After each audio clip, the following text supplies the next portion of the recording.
हाय दोस्तों। Background verification की एक नई वीडियो में आप लोगों का स्वागत है।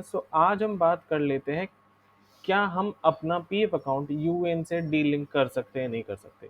तो एक बहुत ही बड़ा क्वेश्चन है।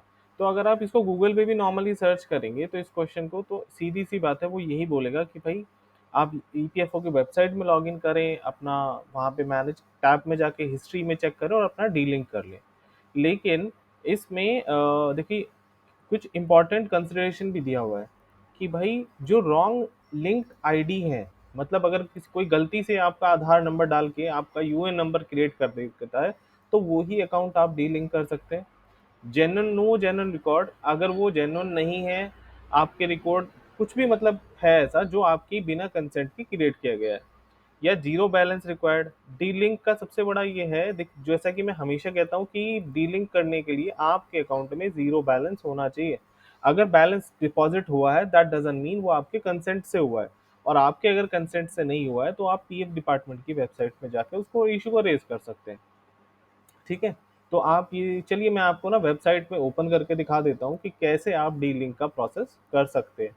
तो देखिए, सबसे पहले तो आपको अपना यूएन अकाउंट का वेबसाइट लॉगिन करना होगा। उसके बाद आपको व्यू पे क्लिक करना होगा। व्यू पे जाने के बाद आपको सर्विस हिस्ट्री पे जाएंगे। तो जैसे ही आप सर्विस हिस्ट्री पे जाएंगे, तो ये आपको आपकी सारी कंपनीज का डिटेल दिखा देगा। ये पीएफ का वेबसाइट थोड़ा स्लो होता है, तो अगर आप कुछ भी करने की कोशिश कर रहे हैं तो दिन दिन में मत करना, रात में करना, नाइट में करना, तो इजी रहेगा। तो इसमें देखिए, अगर मान लेते हैं जैसे मेरे ना 3 अकाउंट्स में डीलिंक दिख रहा है। अब मुझे नहीं पता ये डीलिंक क्यों दिख रहा है, मैंने तो इन कंपनीज में काफ़ी समय पहले ही छोड़ चुका है, बहुत पहले काम किया था। बट फिर भी मैं आपको दिखा देता हूँ। अगर मान लो मैं इस एयर प्लाजा वाली कंपनी में डीलिंक करने की कोशिश करता हूँ, ठीक है। देखिए, जैसे ही मैंने डीलिंक के ऊपर क्लिक किया, ये मेरे को एरर शो कर देगा। देखिए, देखिए ये आ गया कंट्रीब्यूशन फाउंड अगेंस्ट। ठीक है। अब देखिए, जो मैं पहले भी कह रहा था कि अगर आपका कंट्रीब्यूशन यानी कि अमाउंट डिपॉजिट हुआ है आपके पीएफ अकाउंट में, तो आप डीलिंक नहीं कर पाएंगे। ये सबसे बड़ी ध्यान करने वाली बात है। अगर कोई भी, देखिए, अब सब कंफ्यूज होते हैं यूएन और पीएफ नंबर में। अब ये जो मेंबर आईडी है, ये आपका पीएफ नंबर होता है। पीएफ नंबर हर स्टेट का अलग होता है, तो स्टेट का पता आपको उसके स्टार्टिंग के डिजिट से चल जाता है। जैसे एमएच है, महाराष्ट्र का है। जीजीएन ये गुड़गांव का है। डीएल यानी कि दिल्ली का है।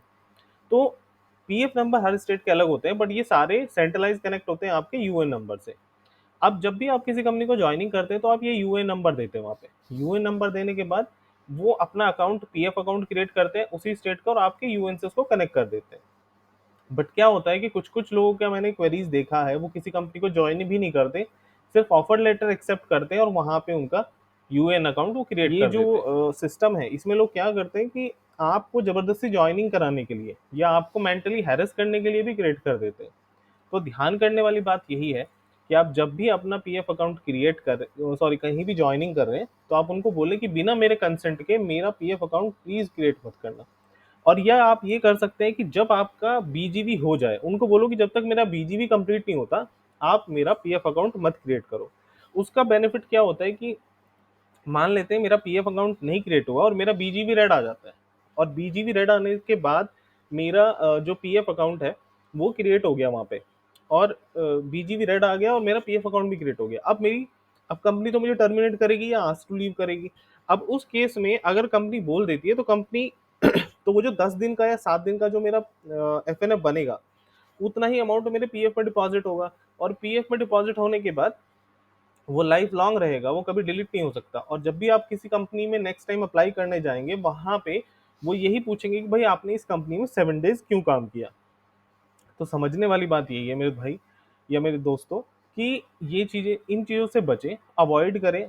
अगर आप किसी भी कंपनी में ज्वाइनिंग कर रहे हैं, तो आप ईमेल पे कंसेंट ज़रूर ले लें कि भाई मेरा पीएफ अकाउंट आप तभी क्रिएट करेंगे जब मेरा बीजीवी रिपोर्ट आ जाएगी, अदरवाइज मैं ज्वाइन नहीं करूँगा। ठीक है। क्योंकि उसमें आपको भी क्लैरिटी रहती है और एटलीस्ट आपका फ्यूचर थोड़ा सा सेफ रहेगा, क्योंकि आजकल जब इतना बीजीवी हो रहा है, तो आगे चल के देखिए कितना ज़्यादा होगा, क्योंकि कंपटीशन इंक्रीज होगा, मार्केट में लोग ज्यादा होंगे, जॉब करने वाले जॉब कम होंगे। तो बीजीवी एक एलिमिनेशन का प्रोसेस भी रहेगा आगे चल के, अभी भी है बट आगे भी रहेगा। तो आई होप ये वीडियो आप लोगों को हेल्प करेगा। और आप में से बहुत सारे लोग ऐसे हैं जो बैकग्राउंड वेरिफिकेशन से रिलेटेड किसी न किसी प्रॉब्लम में फंसे हुए हैं। कोई गाइडेंस चाहिए, कोई सजेशन चाहिए, तो मैंने स्क्रीन पे अपना नंबर डाला हुआ है, आप मुझे 1-to-1 कॉल या व्हाट्सएप करके बात कर सकते हैं, बट ये पेड होगा। तो thank you so much, and like, share, comment, and best of luck. Thank you so much.